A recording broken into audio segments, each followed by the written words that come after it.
Ça soulève beaucoup de questions.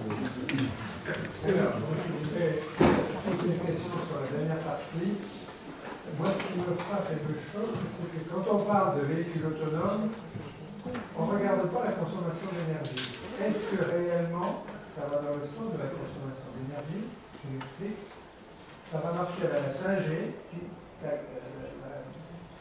communications par contre 5G, qui vont demander de plus en plus d'énergie avec les serveurs, etc. un peu partout. Même on nous dit la 5G, ça va être économique intrinsèquement. Mais est-ce que globalement, on ne se trompe pas des cibles?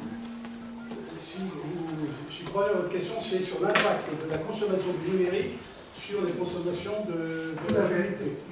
Oui. Là, d'abord, une petite mise au point quand même. Hein. La consommation du numérique, c'est surtout lié au trafic lié au cloud, hein, à la mise en réseau et donc au fonctionnement des clouds. On est d'accord là-dessus. Donc, effectivement, il peut y avoir pour le véhicule autonome appel à des ressources qui sont dans le cloud.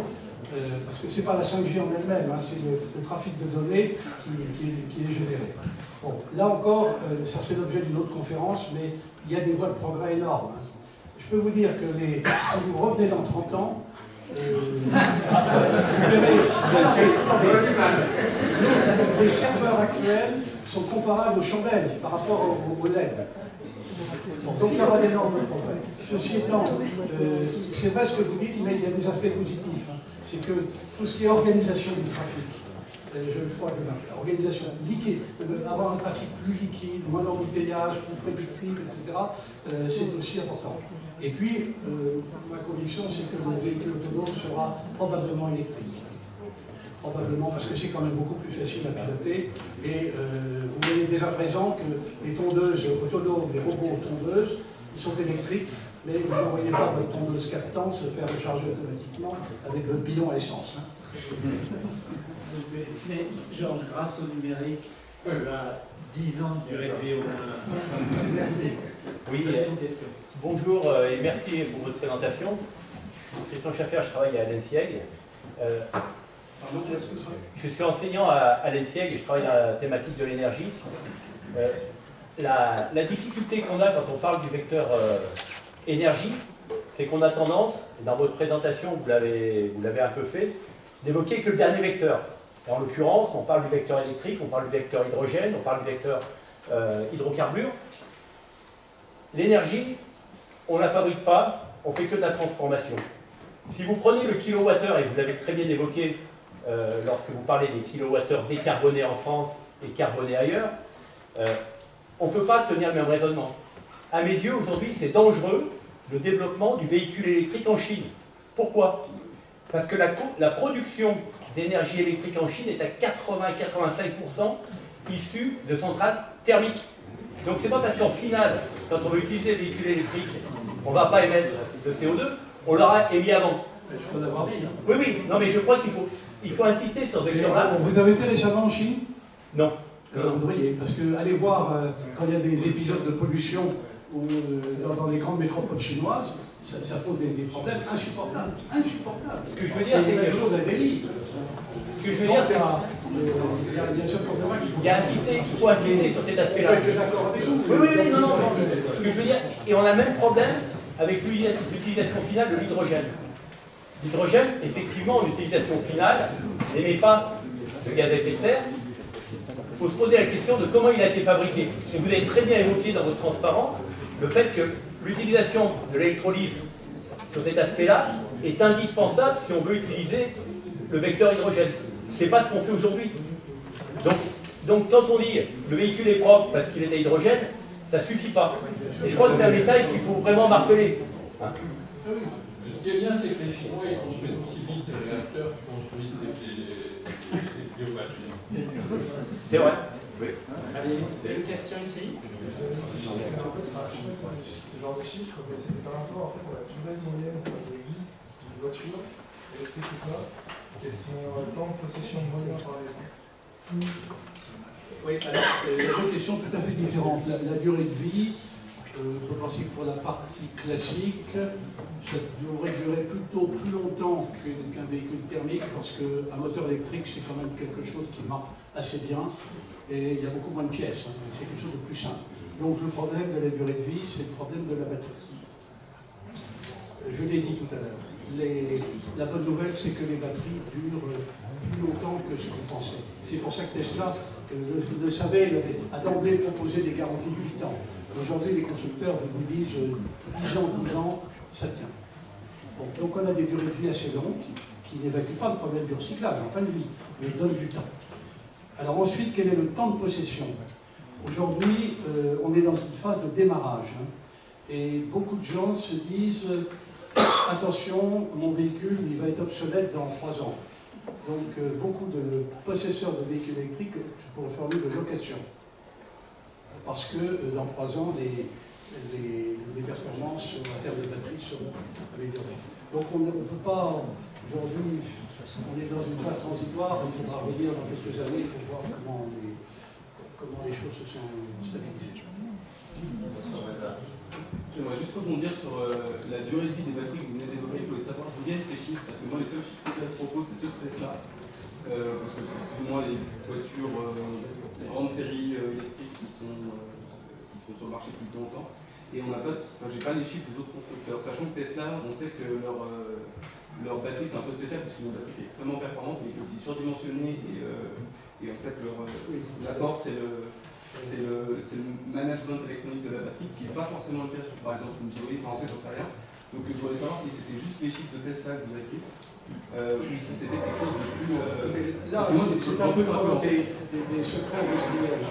Nous, dans notre association, on a des groupes de travail, on en a un sur la mobilité, avec la participation de grands constructeurs. Donc on échange des informations confidentielles. Donc je ne vous dirai pas si je suis de Nissan ou de Volkswagen. Ce que je peux vous dire, c'est qu'aujourd'hui, les constructeurs sont confiants là-dessus.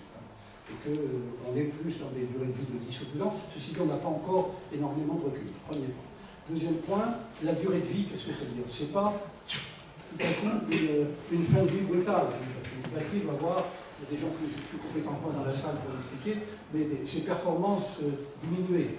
Donc on est en train de se faire une idée de jusqu'à quel point on peut, dans un véhicule, faire décroître les performances de la batterie.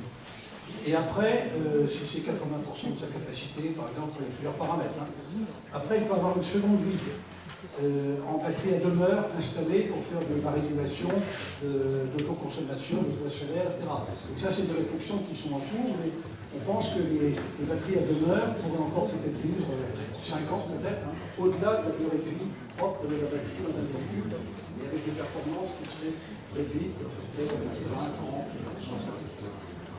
J'ai entendu dire que 30% des essais électriques sont mangés par les poissons dans le mer viennent des pneus de bagnole, l'usure des pneus, sur des microparticules. Vous avez des Non, je sais pas, c'est possible, je ne peux pas vous répondre, je n'ai pas l'information.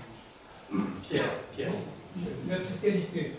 La fiscalité sur l'essence et sur le diesel rapporte les directions du budget de l'ordre de 20 milliards d'euros. Parfois, donc, certes, le véhicule électrique va se développer progressivement, mais est-ce que dès maintenant, on peut imaginer comment fera la direction du budget? Elle l'a déjà fait, rassure-toi Pierre, il n'y a aucun problème de ce côté-là, il n'y a aucun problème. Ce qu'on appelait la CSPE, qui était une contribution qui finançait les énergies renouvelables et qui alimentait un compte spécial à partir d'une taxe sur l'électricité. Ça, c'est fini. La CSPE est une taxe intérieure sur la consommation finale d'électricité, comme l'était la TIPP, qui est devenue la CSPE. Donc depuis début 2017, les 22,5 € par mégawattheure ne sont plus affectés aux énergies renouvelables, ils vont directement dans le budget de l'État. Donc aujourd'hui, la TICFE n'a fiscalement aucune différence par rapport à la TIPP. Aucune. Et même moins, parce que c'est la TIPP qui reverse une partie pour alimenter le compte d'affectation spéciale et non nouvelle. Donc, pour te rassurer, chaque année, le Parlement revote la TCFE, la taxe intérieure sur la consommation finale d'électricité. Depuis 3 ans, elle est stabilisée à 22,5. On va voir ce qu'il en est dans la loi de finances 2019. C'est un point qu'on regarde. Mais le Parlement n'a aucun problème. S'il a besoin de ressources, bien ça sera pas 22,5, ça sera 25, 28, 30. Est-ce que le trottoir, sauf que le Attendez. J'aimerais bien distribuer la parole. Ici, on ne s'est pas trop exprimé. Allez, monsieur. Bonjour, merci pour la conférence. Vous avez évoqué le problème des ressources, notamment en termes de qui en dispose, par exemple pour le cobalt et le lithium.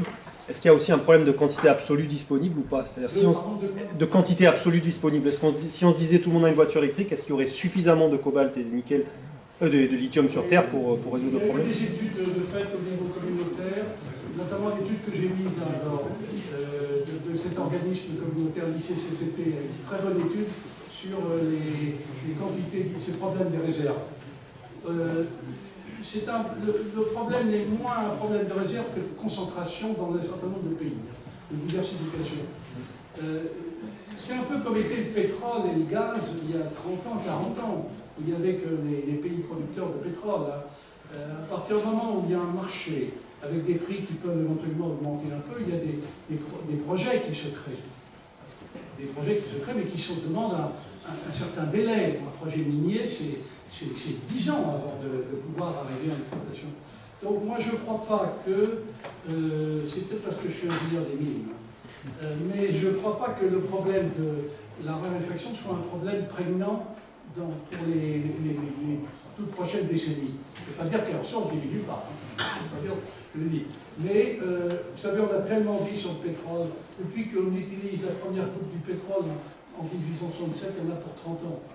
Et puis, il n'y en a plus pour 30 ans, donc il y en a pour 50 ans.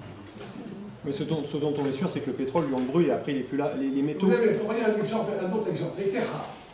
C'est un problème de batterie, c'est un problème d'aimant. Praséodyme, néodyme, etc. Bon, il y a eu un pic du prix des terres rares en 2011. Spéculation fantastique. Il y a eu une bulle terre rare en 2011 qui a bénéficié à la Chine, puisqu'elle avait le monopole, et là toujours. Mais les terres rares se sont envolées et on a paniqué. Et immédiatement, on a vu surgir des projets dans un certain nombre de régions, au Groenland, en Afrique du Sud, en Australie, etc. Et les choses se sont calmées. Bon. Ce que je vous dis est un peu qualitatif, je conviens, mais moi je suis assez confiant sur la capacité de retrouver la source naturelle en fonction du prix. Je voulais revenir sur le propos de monsieur là, qui était vraiment très intéressant, à savoir qu'effectivement, je pense que le véhicule électrique est une mauvaise solution. En tout cas, sur certains véhicules. Oui, donc le véhicule électrique, à mon sens, est une mauvaise solution, parce que si effectivement en France l'énergie est décarbonée, je pense que dans la majorité des pays sur Terre, l'énergie est fortement carbonée. Et donc, il y a un grand absent dans le discours, en fait, que vous avez eu la gentillesse de nous proposer, c'est l'environnement. Et donc, je voulais savoir si aujourd'hui, à la lumière de tous les événements qui arrivent, qui surviennent, est-ce que la croissance économique est toujours conciliable avec l'environnement? C'est le cœur du problème. Bon, on a combien de temps? La question que vous posez n'est pas directement liée au véhicule électrique. C'est le problème de savoir si on peut trouver un mode de croissance qui préserve l'environnement tout en maintenant effectivement cette croissance. Tout le monde n'est pas d'accord. Il y a des tendances, il y a des solutions sur la décroissance. Ce n'est pas mon point de vue. C'est pas mon point de vue. D'abord, le problème de base, déjà, c'est la démographie. Capable de donner une réponse à cette question-là, on pourra avancer dans la discussion. Quelle est votre vision de la démographie en 2100? Parce que tous les problèmes viennent de la démographie. S'il y avait encore 1,6 milliard de personnes à la surface de la planète comme il y avait en 1900, on n'aurait pas tous les problèmes. Donc, le premier problème, ils se mettent d'accord pour discuter sur la vision démographique qu'on peut avoir. Deuxièmement, est-ce qu'on n'est pas capable de trouver des solutions? Parce que la technique est capable d'apporter une réponse aux défis écologiques. Vous avez l'air de penser que non. Moi, je pense que Je pense que justement, qu'au travers des énergies renouvelables, des énergies décarbonées en général, on peut donner à l'électricité une beaucoup plus grande place qui permettra, en particulier aux véhicules électriques, de sortir de cette dépendance totale vis-à-vis du hydrocarbures. Merci pour ce que vous venez d'exposer. Je rebondirai un peu sur cette dernière question qui fait réponse aussi à d'autres questions précédentes. C'est que moi je suis, comme vous, un peu optimiste en disant le génie humain trouvera des solutions, je ne défends pas l'être, mais trouvera des solutions technologiques. Vite ou pas vite, ça dépendra des moyens qu'on y met, mais ils les trouveront. Par contre, je suis beaucoup plus sceptique, voire pessimiste, quant à la révolution culturelle qui acceptera cette fois de diminuer, parce qu'on parle de multiplication, mais moi je voudrais des divisions du nombre de véhicules. Ça a été dit tout à l'heure, parce qu'il faut se dire que, parce que le véhicule, c'est pas tant qui peut coûter, qui peut avoir un bilan carbone pas très bon, mais c'est que actuellement, regardez ce qui se passe sur la 480, c'est pour avoir plus de véhicules, qu'on fait 2 fois 3 voies. Et ça consomme du carbone, hein, je peux vous le dire.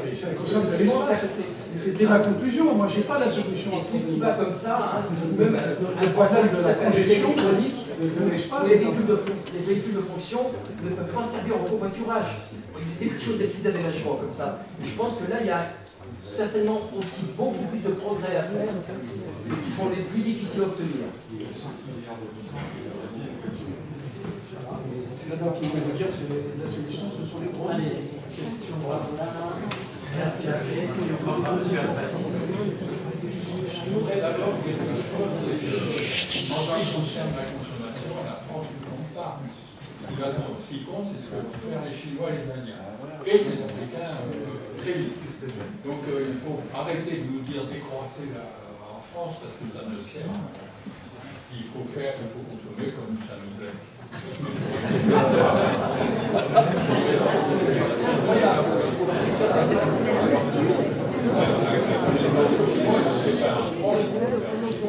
Même s'ils atteignent le quart de notre consommation, c'est évident, ils sont quand même 100 millions. C'est bon, voilà. Ce que vous dites sur la compétence, c'est pas si compétent. Je sors un peu du domaine. Est-ce que c'est un péché capital? Imaginez qu'on utilise, puisqu'on sort de la canicule, l'énergie du soleil, photovoltaïque, pour climatiser les logements. Non, mais moi, c'est pas ça tellement. C'est là, mais seulement des c'est pas un péché capital de ne pas avoir trop chaud l'été, enfin bon, et puis de ne pas trop froid l'hiver. Moi, je vais surtout pour ma femme. Je vais pas lui faire. C'est un vrai débat. C'est un vrai débat.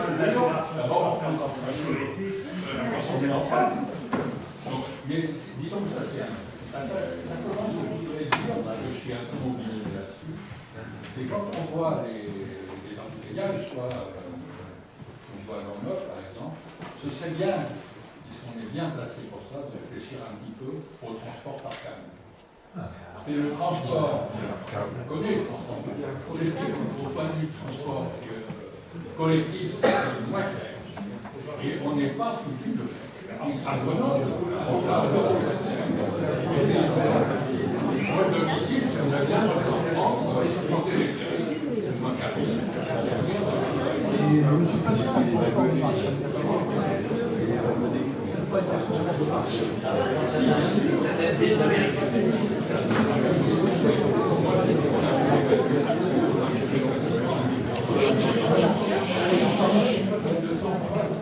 Sur la ligne 1 du valeur, il y a un ligne. Allez, une autre question. Vous ne pensez pas qu'il soit plutôt prendre des mesures pour réduire vraiment le nombre de véhicules plutôt que d'essayer d'améliorer les compétences techniques des véhicules pour émettre des carbone? Parce que si on prend du coup l'augmentation de l'énergie et du coup on peut dire plus de gens vont acheter des véhicules, même si on remplace au fur et à mesure, peut-être qu'on va atteindre un seuil de réchauffement climatique. J'ai manqué un petit peu de temps, mais je crois l'avoir dit. Bon, le problème des mobilités, c'est le type de problème comme la sécurité routière. Il n'y a pas une solution unique il faut accumuler les solutions, chacune en essayant de l'utiliser à bon escient. Donc ce que vous dites, c'est contenir les déplacements. Bien entendu qu'il faut le faire. On s'efforce de le faire avec les solutions que vous connaissez, le covoiturage, l'éco-partage, etc. Donc il y a un certain nombre de télétravail, de télémédecine. Bon, il y a tout un ensemble de mesures qui apportent une contribution. Bon, la question qui mérite d'être débattue, c'est de savoir jusqu'où on peut aller. Jusqu'à présent, on n'a pas réussi à contenir le développement de la mobilité, en particulier de la mobilité individuelle. Donc, moi, je n'ai pas la solution, parce que j'ai voulu terminer là-dessus, pour dire que c'était le problème principal. C'est-à-dire le problème de l'espace, de l'encombrement. On ne sait plus où se garer, les centres-villes meurent, il y a des embouteillages sur les autoroutes, etc. Donc, bien sûr qu'il faut aller dans le sens que vous indiquez. Mais il ne faut pas non plus être naïf. Est-ce que ça correspond aux aspirations profondes de chacun? Hein, le fiasco d'autolib à Paris mérite réflexion quand même. Hein. Je voulais dire, c'est que vous avez pas peur que ces solutions-là, pour proposer ces solutions-là, ça va un peu effacer le fait qu'il faille absolument réduire drastiquement le nombre de véhicules et permettre de dire... Il faut assurer le besoin de mobilité.